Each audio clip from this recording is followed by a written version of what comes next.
If the only thing I knew about your religion was that its founder, its central text, its greatest scholars, and its most popular defenders all openly promoted pedophilia with one voice, like a giant chorus of Hollywood producers, that would be enough for me to conclude that your religion was sent straight from the pits of hell to degrade human beings by victimizing some of the most vulnerable among us. Now, we've all heard about Muhammad having sex with a prepubescent girl. We've read passages like Sahih al-Bukhari 5158. Narrated Urwa, the Prophet wrote the marriage contract with Aisha while she was 6 years old and consummated his marriage with her while she was 9 years old, and she remained with him for 9 years, i.e., till his death.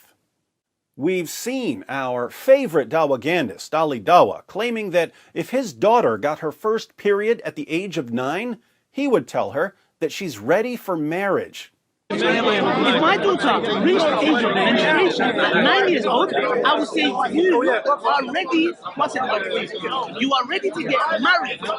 As revolting as it is to hear Ali Dawa say that he would tell a 9-year-old girl that she's ready for marriage, keep in mind that Ali Dawa is a better man than his prophet, because his prophet didn't wait until Aisha had reached puberty. And we're proud of that. We've seen Sheikh Yasser Qadi tell Muslims to stop lying about Aisha by claiming that she was older than 9 when her prophet penetrated her with his 54-year-old penis. And Muslims, don't apologize for the truth and don't distort the truth. There are Muslims that try to deny this. Oh, he didn't marry Aisha as a young girl. Ya akhi, look, that's not the way forward. We don't lie for the sake of our religion. Astaghfirullah. We have the truth. We're not going to cover up the truth if people find it embarrassing. This is the reality. Deal with it. Our Prophet ﷺ married a young girl and it was fine for the time. That's right. Don't be ashamed of your prophet. Be proud of the fact that he spread the legs of a prepubescent little girl and forced his penis inside of her. And we're proud of that. During my last debate, we saw my opponent, a convert to Islam, try to convince me that marrying children is perfectly normal by giving me a book about child brides in America. Before we get started, what I want to do, I would like to gift David Wood with a copy of a book titled American Child Bride, A History of Minors and Marriage in the United States. Thanks, Kenny, but I already had a book on child brides. It's called the Quran. And we're proud of that. As if we didn't already have enough examples of Islam's perverted obsession with little girls, we're about to see Muhammad Hijab admit that the Quran promotes an extreme type of pedophilia. His words, not mine. Yes, I'm talking about the same Muhammad Hijab who sends us messages about golden showers and other disgusting fetishes that he can't stop thinking about. Yes, I'm talking about the same Muhammad Hijab who believes that deep down, non-Muslim women want to be raped by jihadis. This same Muhammad Hijab claims that if all we had to go on was the Quran, we would think that it's perfectly acceptable to have sex with 5-year-old girls. According to Hijab, we only know that men should wait until girls are a bit older because of the hadith. But in the Quran, it's open season on 5-year-olds. If you look just at the Quran, you will get the indication that you can have sexual intercourse with a 5-year-old. If you just read the Quran, it is halal, it would be halal to have sexual intercourse with a 5-year-old. In Surah Al-Talaq, chapter 65, verse 4, Allah subhanahu wa ta'ala tells us who you can divorce and who you cannot divorce. And then he says, وَاللَّائِ لَمْ يَحِدْنَ وَاللَّائِ لَمْ يَحِدْنَ, and the ones who had never been pubescent before. And by the way, this is very important, yeah? I want all Muslims to be aware of this.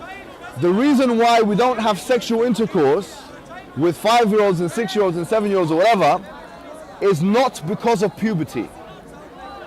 Wait a minute, what did you say? It's not because of puberty, because that verse in the Quran actually says lam yahid. They never had puberty before. You can't go around that. Now, we're about to hear more from Mr. Hijab, but I wanted to pause here to make sure that everyone understands his point about Surah 65, verse 4 of the Quran. Let's read the verse, which is a little confusing until you realize that it's talking about divorcing prepubescent girls after having sex with them. And those of your women as have passed the age of monthly courses, for them the iddah, prescribed period, if you have doubt about their periods, is 3 months. And for those who have no courses, i.e., they are still immature, their iddah, prescribed period, is 3 months likewise, except in case of death. And for those who are pregnant, whether they are divorced or their husbands are dead, their iddah, prescribed period, is until they lay down their burden. And whoever fears Allah and keeps his duty to him, he will make his matter easy for him. What is this mess? Really confusing and horribly written, right? Welcome to the Quran. In this verse, Allah is giving rules for divorcing women and girls who don't have a monthly menstrual cycle, which this translation calls monthly courses. Earlier in the Quran, Allah had declared that if a man divorces a woman, there's a waiting period before the woman can get married again. The waiting period, called the iddah, was 3 monthly menstrual cycles. The idea was that there should be a waiting period in between husbands so that if the woman had a child, there wouldn't be any confusion about who the father was. But Muhammad's followers eventually asked him, what about women and girls who don't have a monthly menstrual cycle, either because they're too old, or because they're too young, or because they're pregnant? What do those women and girls do when we divorce them? So, Allah revealed Surah 65, verse 4 of the Quran, where He gives rules for divorcing women and girls who don't have a menstrual cycle because they're too old, too young, or pregnant. Allah says that if a man divorces a girl who's too young for a monthly menstrual cycle because she hasn't reached puberty, the girl has to wait 3 months before she marries another man. Not 3 menstrual cycles, the girl doesn't have a menstrual cycle yet. She waits 3 months instead. So that's what the verse means when it says, and for those who have no courses, i.e. they are still immature, their iddah, prescribed period, is 3 months likewise. In case you're wondering if this is what the passage actually means, let's look at 3 of the most respected Quran commentaries in history.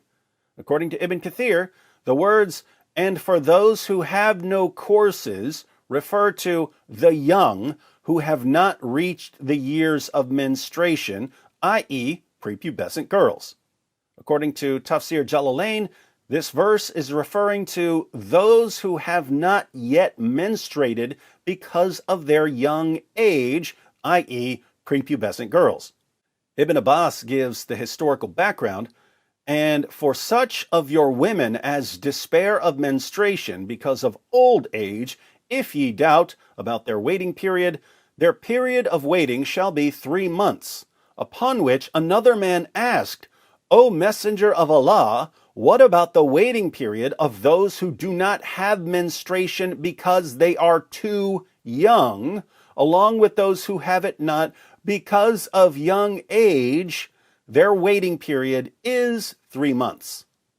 So, the historical context of this verse is that a man specifically asked Muhammad about divorcing girls who were too young to menstruate, i.e. prepubescent girls, and Allah answered that the waiting period for a prepubescent girl to remarry after her husband divorces her is 3 months. What does this mean?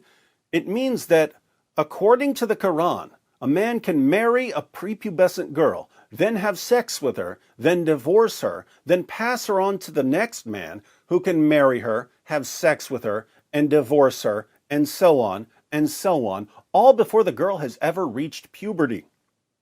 Since the Quran clearly allows grown men to marry prepubescent girls, there's nothing in the Quran that would prevent a grown man from marrying and having sex with a 5-year-old girl. So, if you want to say that a man shouldn't have sex with a 5-year-old girl, if you want to say that a man should wait until the girl is 8 or 9, you have to go outside the Quran. This is the point Muhammad Hijab was making. Now, back to hijab. The Quran doesn't say anywhere in the Quran that the woman has to be pubescent.